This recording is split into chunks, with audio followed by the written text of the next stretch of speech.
নোয়াখালীতে skill polytechnic ইনস্টিটিউটের আয়োজনে ২০২৫ ইংরেজি সনের এসএসসিতে উত্তীর্ণ সকল শিক্ষার্থীদের সংবর্ধনা অনুষ্ঠিত হয়েছে।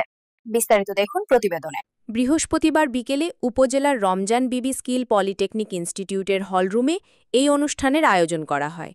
এই সময় গণিপুর পাইলট উচ্চ বালিকা বিদ্যালয়ের সহকারী শিক্ষিকা দীপু বণিকের সঞ্চালনায় ও স্কিল পলিটেকনিক ইনস্টিটিউটের চেয়ারম্যান মোহাম্মদ শাহজালাল উদ্দিন লিটনের সভাপতিত্বে উপস্থিত ছিলেন স্কিল পলিটেকনিক ইনস্টিটিউটের অধ্যক্ষ উৎপল কুমার ভূঁইয়া, স্কিল পলিটেকনিক ইনস্টিটিউটের পরিচালক মোহাম্মদ গিয়াস উদ্দিন মিঠু, মাইজদি সরকারি টেকনিক্যাল স্কুল অ্যান্ড কলেজের অধ্যক্ষ মোহাম্মদ কফিল উদ্দিন, বেগমগঞ্জ সরকারি টেকনিক্যাল স্কুল অ্যান্ড কলেজের অধ্যক্ষ মোহাম্মদ নূর নবী, Noakhali public school and college অধ্যক্ষ জিল্লুর রহমান, শিবপুর আদর্শ উচ্চ বিদ্যালয়ের অধ্যক্ষ গোপাল চন্দ্র দাস, মীর কাসেম বহুমুখী উচ্চ বিদ্যালয়ের অধ্যক্ষ মোহাম্মদ জাফর উদ্দিন, কেবি উচ্চ বিদ্যালয়ের অধ্যক্ষ মোহাম্মদ ইসমাইল হোসেন, লক্ষ্মীনারায়ণপুর উচ্চ বিদ্যালয়ের অধ্যক্ষ মোহাম্মদ শফিউদ্দিন, মেজর মান্নান কলেজের প্রভাষক আব্দুল মালেক, ইতালি প্রবাসী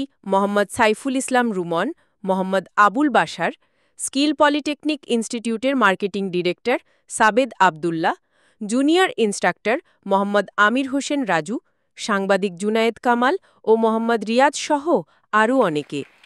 এছাড়াও আরও উপস্থিত ছিলেন এসএসসিতে উত্তীর্ণ সকল শিক্ষার্থী ও তাদের অভিভাবকসহ প্রতিষ্ঠানের প্রধানগণ। প্রযুক্তির জন্য এসো, প্রগতির জন্য বেরিয়ে যাও। কারিগরি শিক্ষা বিউটি স্যার ওনাদেরকে উত্তরীয় করিয়ে দেবেন অত্র প্রতিষ্ঠানের শ্রদ্ধেয় অধ্যক্ষ এবং সভাপতি।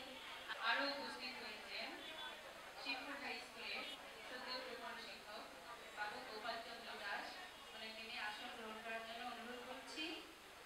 আহ্বান রেখে আমি আমার বক্তব্য শেষ করছি।